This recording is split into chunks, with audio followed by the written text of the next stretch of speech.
بسم اللہ الرحمن الرحیم۔ ہر روز یہ صورت 7 مرتبہ پڑھ لو، بیٹے کو کامیاب ہوتا ہوا اپنی آنکھوں سے دیکھو گے انشاءاللہ۔ محترم ناظرین، سورۃ الکوثر اور الحمدللہ رب العالمین کو روزانہ پڑھنے کا معمول بنا لیں۔ یہ صورتیں پڑھنے سے آپ اپنے بیٹے اور اپنی اولاد کو کامیاب ہوتے ہوئے دیکھیں گے اور دنیا آپ کے بیٹے کی قسمت پر رشک کرے گی انشاءاللہ۔ وہ لوگ جو زندگی کے ہر میدان میں اپنی اولاد کو کامیاب دیکھنا چاہتے ہیں، وہ آج کا یہ وظیفہ لازمی کریں انشاءاللہ۔ اس وظیفے کے فضائل و برکات کی وجہ سے ان کے بیٹے اور ان کی اولادیں دنیا کے ہر معاملے میں ترقی کے منازل طے کریں گی۔ یہ اتنا تیز اثر وظیفہ ہے کہ جلد ہی اثر کر جائے گا۔ ناظرین کرام، یہ وظیفہ زندگی کے ہر مسائل کے حل کے لیے کافی ہے۔ اگر آپ کامیاب زندگی گزارنا چاہتے ہیں تو اس وظیفے کو لازمی کریں۔ وہ لوگ جو دنیا کے تمام مسائل سے تنگ آ چکے ہیں اور اپنی اولاد کی وجہ سے بہت زیادہ پریشانی کا شکار ہیں، وہ دنیا جہاں کے تمام کام چھوڑ کر یہ وظیفہ لازمی کریں۔ یہ ایک خاص وظیفہ ہے کہ پڑھنے والا رب کعبہ کو راضی کر لیتا ہے، اور جس بندے سے رب راضی ہو جاتا ہے اس کی ہر پریشانی، ہر مشکل اور ہر تنگ دستی دور ہو جاتی ہے۔ سورۃ الکوثر اور الحمدللہ رب العالمین کے کمالات ہر کوئی جانتا ہے۔ یہ وہ صورت ہے جس سے آپ کی تمام پریشانیاں ختم ہو جاتی ہے، اور اس عمل کی برکت سے آپ کی اولاد کی تمام پریشانیاں دور ہو جائیں گی۔ آپ کی اولاد دن دوگنی رات چوگنی ترقی کرے گی انشاءاللہ۔ ایک صاحب حضرت علی رضی اللہ تعالیٰ عنہ کی بارگاہ میں حاضر ہوئے اور عرض کیا کہ میں تنگ دست ہوں، گھر کے حالات خراب ہیں، بیٹے کا کاروبار نہیں چل رہا ہے، وہ رزق کی وجہ سے پریشان اور تنگ دست ہے۔ حضرت علی نے فرمایا، جاؤ استغفار کرو۔ ایک دوسرا شخص آیا اور کہا، میں بے اولاد ہوں، پریشان ہوں، میرے لیے اولاد کی دعا کر دیجیے۔ حضرت علی رضی اللہ عنہ نے فرمایا، جاؤ استغفار کرو۔ ایک تیسرا شخص آیا اور کہا، میرے گھر میں پریشانیاں ہیں۔ اس نے اپنا مسئلہ بیان کیا۔ حضرت علی رضی اللہ تعالیٰ عنہ نے فرمایا، جاؤ استغفار کرو۔ وہ تینوں شخص چلے گئے۔ پاس بیٹھے ایک بندے نے حضرت علی رضی اللہ تعالیٰ عنہ سے پوچھا کہ آپ کے پاس 3 بندے آئے، تینوں نے اپنے مختلف مسائل پیش کیے، اور آپ نے تینوں کو استغفار کا ہی ذکر کیوں کیا؟ تو حضرت علی رضی اللہ تعالیٰ عنہ نے فرمایا کہ آج ہماری تباہی و بربادی کی سب سے بڑی وجہ ہمارے گناہ ہیں۔ اگر کسی کا رزق تنگ ہوتا ہے تو وہ توبہ کرے، اگر پریشانیاں کسی کی جان نہیں چھوڑ رہی ہیں تو وہ توبہ کرے، اگر کسی پر آزمائش آتی ہے تو وہ توبہ کرے، اگر کسی کے گھر غربت ہے تو وہ توبہ کرے۔ توبہ کا ذکر اور استغفار رب کو راضی کر لیتا ہے، رب کو منا لیتا ہے، اور جس بندے سے رب راضی ہو جاتا ہے پھر اسے مانگنا نہیں پڑتا، اسے غیبی خزانوں سے عطا کر دیا جاتا ہے۔ حضرت علی رضی اللہ تعالیٰ عنہ نے فرمایا کہ جب کبھی آپ پر مشکل وقت آئے استغفار کرو۔ بعض اوقات انسان سے جانے انجانے میں کوئی گناہ یا کوئی ایسا عمل ہو جاتا ہے کہ وہ بندہ رب کی پکڑ میں آ جاتا ہے، اور جب بندہ رب کی پکڑ میں آ جائے تو پھر دنیا کا کوئی وظیفہ، کوئی اعمال، کوئی عمل اس کے لیے فائدہ مند نہیں رہتا۔ جب تک وہ اپنے گناہوں کی سچی توبہ نہیں کر لیتا، آپ کامیاب ہو ہی نہیں سکتے۔ اس لیے خدا را سب سے پہلے اپنے گناہوں کی سچی توبہ کریں۔ محترم ناظرین، ایک کامیابی کا راز آپ کو بتا رہا ہوں۔ استغفار ایک ایسا عمل ہے جو ہمیں گناہوں سے چھٹکارا دلا سکتا ہے۔ ناظرین کرام، ہمارے گناہ ہی ہیں جن کی وجہ سے ہماری تباہی و بربادی بڑھتی جا رہی ہے اور ختم ہونے کا نام نہیں لے رہی ہے۔ اگر آپ اس تباہی و بربادی سے بچنا چاہتے ہیں تو استغفار کی کثرت کریں۔ استغفار کی لغوی معنی مغفرت طلب کرنا ہے، اور مغفرت گناہ کے شر سے بچنے کو کہتے ہیں۔ دین اسلام میں استغفار کی بڑی اہمیت ہے۔ قرآن کریم میں بہت ساری آیات موجود ہیں جو مغفرت و استغفار کے بارے میں بتاتی ہیں۔ کچھ آیات اس کے بارے میں حکم دیتی ہے، کچھ اس کے طلب کے بارے میں ہیں، اور کچھ اس کی تعریف بیان کرتی ہے۔ سورۃ النساء میں اللہ رب العزت نے نبی محترم محمد صلی اللہ علیہ وسلم کو حکم دیا اور فرمایا، اور اللہ تعالیٰ سے بخشش مانگو، بے شک وہ بخشش کرنے والا اور مہربانی کرنے والا ہے۔ سورۃ المزمل میں رب کریم نے مومنوں کو اس بارے میں حکم دیا، اور اللہ تبارک و تعالیٰ سے بخشش طلب کرتے رہو، یقیناً وہ بخشنے والا اور مہربان ہے۔ ختم المرسلین صلی اللہ علیہ وسلم کا فرمان ہے کہ میں اللہ سے دن میں 100 بار بخشش مانگتا ہوں، جس سے استغفار کی اہمیت و افادیت واضح ہوتی ہے۔ استغفار کے ثمرات میں گناہوں کی بخشش، اللہ کی رضا اور اس کی محبت و رحمت، عذاب کا ٹل جانا، کثرت سے خیر و برکت، دلوں کا روشن ہونا، درجات کا بلند ہونا، زہد و تقوی کا پیدا ہونا، وقار اور بردباری میں اضافہ، روزی میں کشادگی، مال و دولت میں اضافہ، بلاؤں اور مصیبتوں سے دوری، جسمانی و روحانی قوت میں اضافہ اور بندے کا اپنے خالق کی محبت کی طرف رجحان شامل ہیں۔ اس کے علاوہ اللہ تبارک و تعالیٰ کی محبت کے آگے دوسری دنیاوی نعمتوں سے بے نیاز ہونا اور بندے میں دیگر اچھی صفات کا پیدا ہونا بھی استغفار کے فوائد میں شامل ہے۔ جہاں استغفار کے بے شمار فائدے ہیں، وہاں کچھ شرائط بھی ہیں۔ ان میں سب سے اہم یہ ہے کہ اللہ تبارک و تعالیٰ کو حاضر و ناظر ماننا، دل میں جذبہ اخلاص ہونا، عاجزی و انکساری کے ساتھ اللہ تبارک و تعالیٰ کی طرف متوجہ ہونا اور خشوع و خضوع کے ساتھ اس کے احکامات کو سمجھنا اور ان پر عمل کرنا شامل ہیں۔ استغفار کے آداب میں جسمانی و روحانی طہارت کا ہونا بھی ضروری ہے۔ استغفار کے بہترین اوقات میں سے ایک وقت سحر کا ہے، جیسا کہ رسول اکرم صلی اللہ علیہ وسلم کا فرمان ہے کہ رب کائنات رات کے آخری تہائی حصے میں ہر رات دنیا کے قریب والے آسمان پر نازل ہوتا ہے اور فرماتا ہے، کون ہے جو مجھے پکارے اور دعائیں استغفار کرے، میں اس کی دعا کو قبول کروں، کون ہے جو مجھ سے سوال کرے میں اسے عطا کروں، کون ہے جو مجھ سے مغفرت طلب کرے میں اسے بخش دوں۔ محترم ناظرین، آج کا وظیفہ نہایت خاص ہے، اسے لازمی کریں۔ اگر آپ بے روزگار ہیں، بے اولاد ہیں، رزق کی تنگی ہے، کاروبار نہیں چل رہا ہے، گھر میں مسائل ہیں، آپ کی جو بھی پریشانیاں، مسائل، رکاوٹیں یا بندشیں ہیں، وہ سب ختم ہو جائیں گی انشاءاللہ اگر آپ سورۃ الکوثر اور الحمدللہ رب العالمین کا یہ وظیفہ کریں گے، کیونکہ ایک ایسی آیات ہیں جو اللہ تبارک و تعالیٰ کی پاکی بیان کرتی ہے اور اللہ تبارک و تعالیٰ کا شکر ادا کرنے کی توفیق عطا کرتی ہے۔ جب ہم اللہ تبارک و تعالیٰ کا شکر ادا کریں گے تو وہ ہمیں غیب سے اتنا خزانہ عطا کرے گا کہ آپ خود حیران رہ جائیں گے، آپ کو سمجھ ہی نہیں آئے گا کہ یہ دولت اور رزق کہاں کہاں سے آ رہا ہے۔ اگر آپ روزانہ کی بنیاد پر یہ عمل کریں گے تو انشاءاللہ آپ کی اولاد کی ترقی لوگ دیکھیں گے اور حیران رہیں گے کہ اچانک اللہ تبارک و تعالیٰ نے انہیں اتنی کامیابی سے کیسے نواز دیا۔ محترم ناظرین، حضرت عائشہ صدیقہ رضی اللہ تعالیٰ عنہا روایت فرماتی ہیں کہ حضور نبی اکرم صلی اللہ علیہ وسلم نے فرمایا، قرآن مجید کا ماہر معزز و محترم فرشتوں اور معظم و مکرم انبیاء علیہم السلام کے ساتھ ہوگا، اور وہ شخص جو قرآن پڑھتا ہو لیکن اس میں اٹکتا ہو اور پڑھنا اس پر مشکل ہو، اس کے لیے بھی 2 گنا اجر ہے۔ ایک دوسری روایت میں ہے کہ وہ شخص جو قرآن پڑھتا ہے حالانکہ یہ پڑھنا اس کے لیے سخت مشکل ہو، اس کے لیے 2 گنا اجر ہے۔ حضرت سعد ابن ابی وقاص رضی اللہ تعالیٰ عنہ روایت کرتے ہیں کہ رسول اللہ صلی اللہ علیہ وسلم نے فرمایا، تم میں سے بہترین لوگ وہ ہیں جو قرآن مجید سیکھیں اور سکھائیں۔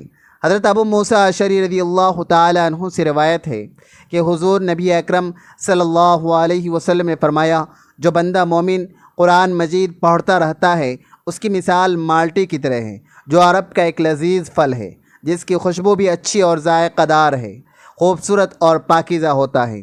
اور وہ بندہ مومن جو قرآن نہیں پڑھتا اس کی مثال خشک کھجور کی سی ہے، جس میں خوشبو تو نہیں ہوتی البتہ ذائقہ شیریں ہوتا ہے۔ اور وہ منافق جو قرآن مجید پڑھتا ہے اس کی مثال ریحانہ غلام کے پھول کی سی ہے، اس کی خوشبو اچھی اور ذائقہ کڑوا ہوتا ہے۔ اور وہ منافق جو قرآن پاک کی تلاوت نہیں کرتا اس کی مثال انزلہ تما کی سی ہے کہ اس میں خوشبو بالکل نہیں ہوتی اور ذائقہ بھی کڑوا ہوتا ہے۔ ایک اور روایت میں منافق کے بجائے فاجر یعنی بدکار کے الفاظ ہیں۔ حضرت ابو ہریرہ رضی اللہ تعالیٰ عنہ سے روایت ہے کہ حضور نبی اکرم صلی اللہ علیہ وسلم نے فرمایا، حسد صرف 2 آدمیوں سے کرنا جائز ہے۔ پہلا وہ شخص جسے اللہ تبارک و تعالیٰ نے قرآن مجید پڑھنا، سمجھنا اور سکھانا عطا کیا تو وہ رات اور دن کے اوقات میں اس کی تلاوت کرتا ہے، اور دوسرا وہ شخص جسے اللہ تبارک و تعالیٰ نے مال بخشا اور اسے اللہ تبارک و تعالیٰ کی راہ میں خرچ کرتا ہے۔ محترم ناظرین، اولاد کی کامیابی میں ہی والدین کی خوشی ہے، اس میں کوئی شک و شبہ نہیں کہ ایک باپ اپنی اولاد کے لیے اپنی زندگی تک قربان کر دیتا ہے، بلکہ اگر یہ کہوں کہ اپنی خوشیوں کو قربان کر کے خوشی حاصل کرتا ہے تو یہ غلط نہیں ہوگا۔ اگر معاشرے میں دیکھیں تو ہر ماں باپ کی خواہش ہوتی ہے کہ اس کا بیٹا یا بیٹی پڑھ لکھ کر بڑا بنے اور ماں باپ کا نام روشن کرے، مگر ضروری نہیں کہ ہر بار ایسا ہو، لیکن بحیثیت والدین ہمیں اچھے کی امید رکھنی چاہیے۔ آج ایک ایسی کہانی بیان کر رہا ہوں جس کا بچہ پاس تو ہوا مگر نمبر انتہائی کم تھا۔ باپ کو دکھ بہت ہوا مگر اس نے بیٹے سمیت کسی کو محسوس نہیں ہونے دیا۔ وہ بیٹے کا ہاتھ پکڑ کر ساتھ لے گیا، ایک بیکری سے مٹھائی لی اور واپس گھر آیا۔ پھر بیٹے کو ساتھ لے کر محلے کے ایک ایک گھر میں مٹھائی تقسیم کی اور ساتھ کہتا رہا، یہ دیکھو میرا بیٹا پاس ہو گیا ہے، 36% نمبر لے آئے ہیں۔ آج میں خوش ہوں کہ میرا بیٹا اتنے اچھے نمبروں سے پاس ہو گیا ہے۔ یہ دیکھ کر محلے والے حیران ہو گئے کہ 36% نمبروں پر اتنی خوشی، لیکن کوئی کچھ نہ کہہ سکا۔ مٹھائی کھانے کے بعد بچہ دل میں خوش ہوا کہ اس نے اتنے اچھے نمبر لیے ہیں۔ اس کا جذبہ آسمان کی بلندیوں کو چھونے لگا۔ اس نے دل میں سوچا کہ اب اور محنت کر کے اپنے باپ کو اور خوش کروں گا۔ اس بچے میں ایک نیا جذبہ پیدا ہوا۔ اس نے دل لگا کر پڑھائی شروع کی اور اگلے امتحان میں اچھے نمبر لیے۔ یوں اگلے سال اس نے اسکول ٹاپ کر لیا۔ اگر تمام والدین اپنی سوچ کو بدلیں اور بچوں کو ٹارچر کرنے کے بجائے ان کی حوصلہ افزائی کریں، کیونکہ ٹارچر سے بچے ذہنی طور پر مفلوج ہو جاتے ہیں اور پڑھائی سے بیزار ہو جاتے ہیں۔ ہمیں بچوں کی ترقی چاہیے تو ان کی ذہنی ترقی ضروری ہے، تب جا کر ہمیں اچھے نتائج ملیں گے۔ اللہ جل شانہ نے آپ صلی اللہ علیہ وسلم کے دنیا میں تشریف لانے کے بعد سے قیامت تک کے انسانوں کی ہدایت کے لیے اپنی کتاب قرآن مجید نازل فرمائی۔ قرآن مجید دنیا کی واحد ایسی کتاب ہے جس میں قیامت تک کے انسانوں کے لیے اللہ جل شانہ کی رضا کے مطابق زندگی گزارنے کے احکامات موجود ہیں۔ جو شخص قرآن مجید کے احکامات کے مطابق زندگی گزارے گا وہی صراط مستقیم پر چلنے والا ہوگا۔ موجودہ دور میں نفسا نفسی کے باعث ہر انسان کسی نہ کسی قسم کی پریشانی میں مبتلا ہے اور سکون کی تلاش میں ہے۔ ویسے تو زندگی میں سکون قائم رہنے اور کوئی پریشانی نہ آنے کی خواہش ہمیشہ سے رہی ہے، لیکن اس دور میں سکون کے چند لمحات میسر آنے کی تمنا کچھ زیادہ ہی بڑھ گئی ہے۔ اگر آپ زندگی میں سکون حاصل کرنا چاہتے ہیں تو آپ کو ایسے اصول اپنانے ہوں گے جو آپ کو پرسکون اور خوشگوار زندگی فراہم کر سکیں۔ قرآن پاک جو اللہ کی پاکیزہ کتاب ہے اور ہماری ہدایت و کامیابی کے لیے اتاری گئی ہے، اس میں اللہ پاک نے جہاں اپنی وحدانیت، نبوت و رسالت بیان کی ہے اور دینی و دنیاوی کامیابی کے لیے سماجی و معاشرتی آداب کو بیان کیا ہے، وہی زندگی کو خوشگوار بنانے کے حوالے سے بھی رہنما اصول بیان کیے ہیں۔ سورۃ الحجرات کی آیت نمبر 12 میں اللہ رب العزت نے ان الفاظ کے ساتھ یہ اصول ارشاد فرمایا، اے ایمان والو، بہت زیادہ گمان کرنے سے بچو، بے شک کچھ گمان گناہ ہوتے ہیں، اور پوشیدہ باتوں کی جستجو نہ کرو اور ایک دوسرے کی غیبت نہ کرو۔ کیا تم میں سے کوئی پسند کرے گا کہ اپنے مرے ہوئے بھائی کا گوشت کھائے؟ تو یہ تمہیں ناپسند ہوگا۔ اسلام نے یہ بات واضح کر دی ہے کہ جس دنیا میں تم ہو وہ عارضی، مختصر اور ناپائیدار ہے، اور اس میں تمہارا قیام و قرار بھی بہت تھوڑا سا ہے۔ اس کے مقابلے میں ایک اور دنیا جسے آخرت کہا جاتا ہے وہ پائیدار اور اب کبھی ختم نہ ہونے والی ہے۔ وہاں کا قیام و قرار بھی طویل اور ہمیشہ باقی رہنے والا ہے۔ قرآن مجید میں ارشاد ہے، اور دنیا کی یہ زندگی تو محض عارضی، مختصر اور کھیل تماشا ہے، البتہ آخرت کے گھر کی زندگی ہی حقیقی زندگی ہے۔ کاش یہ جانتے ہوتے، یہ معلوم ہونے کے باوجود کہ دنیا کا خاتمہ ہو جائے گا، دنیا چھوٹ جائے گی اور دنیا والے اس سے بچھڑ جائیں گے، اس کے باوجود انسان غیر ضروری کاموں میں الجھا ہوا ہے۔ کامیاب زندگی کے لیے ضروری ہے کہ اس مختصر وقت کو کام میں لایا جائے اور پل پل اس کی حفاظت کی جائے۔ آخرت ہمیشگی کی جگہ ہے اور وہاں کی زندگی دائمی ہے، تو ہوش مندی کا تقاضا یہ ہے کہ اپنی پوری توجہ اور فکر اسی کی طرف منتقل کر دیں اور اس کے حصول کے لیے اس دنیاوی زندگی کا استعمال کریں۔ قرآن مجید میں آخرت کی دائمی زندگی کو واضح الفاظ میں بیان کیا گیا ہے اور اس کی طرف توجہ دلاتے ہوئے اس کی فکر کرنے کی ترغیب دی گئی ہے۔ ارشاد ہے، اے لوگو، کیا ہو گیا ہے تم کو؟ موت کی حقیقت جاننے اور آنکھوں سے دوسروں کو مرنے کا مشاہدہ کرنے کے باوجود تم لوگ دنیاوی زندگی کو مقدم رکھتے ہو، حالانکہ آخرت کہیں زیادہ بہتر اور کہیں زیادہ پائیدار ہے۔ اس زندگی کو کامیاب بنانے کا نسخہ خدا کی بندگی اور اس کی فرمانبرداری ہے۔ اس سے جہاں دنیاوی زندگی درست ہوتی ہے اور سکون و اطمینان کا باعث بنتی ہے، وہیں آخرت کی کامیابی اور وہاں کی دائمی زندگی کی خوشیاں بھی حاصل ہوتی ہے۔ اس کا احساس یہاں کی زندگی میں تازگی اور مسرت پیدا کرتا ہے، مگر بہت سے لوگ اب بھی آخرت سے غافل ہو کر دنیاوی زندگی میں الجھے ہوئے ہیں اور حقیر دنیا کے پیچھے پڑے ہوئے ہیں۔ قرآن مجید نے ان لوگوں پر افسوس ظاہر کیا ہے جو آخرت سے غافل ہو کر دنیا سے چمٹ جاتے ہیں اور اپنی غفلت سے باخبر ہونا نہیں چاہتے۔ ارشاد ہے، کیا تم آخرت کے مقابلے میں دنیاوی زندگی پر راضی ہو چکے ہو؟ اگر ایسا ہے تو یاد رکھو کہ دنیاوی زندگی کا مزہ آخرت کے مقابلے میں کچھ بھی نہیں مگر تھوڑا ہے۔ دنیاوی زندگی کا قیام بہت تھوڑا اور مختصر ہے۔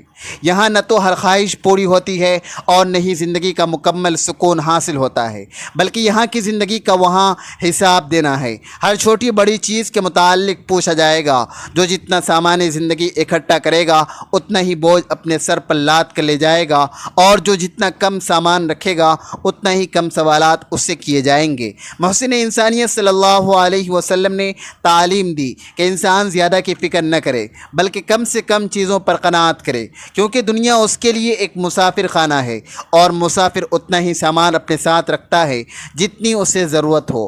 حضرت عبداللہ ابن عمر رضی اللہ تعالی عنہما فرماتے ہیں کہ ایک دن آپ صلی اللہ علیہ وسلم نے میرا کندھا پکڑ کر فرمایا، دیکھو دنیا میں ایسے رہو گویا تم اجنبی ہو یا راستے پر چلنے والے مسافر ہو۔ اگر انسان غور و فکر سے کام لے اور اسلامی اصولوں اور نبوی سیرت کے مطابق زندگی گزارنے لگے تو اسے قدم قدم پر محسوس ہوگا کہ زندگی کس قدر سہل اور آسان ہے۔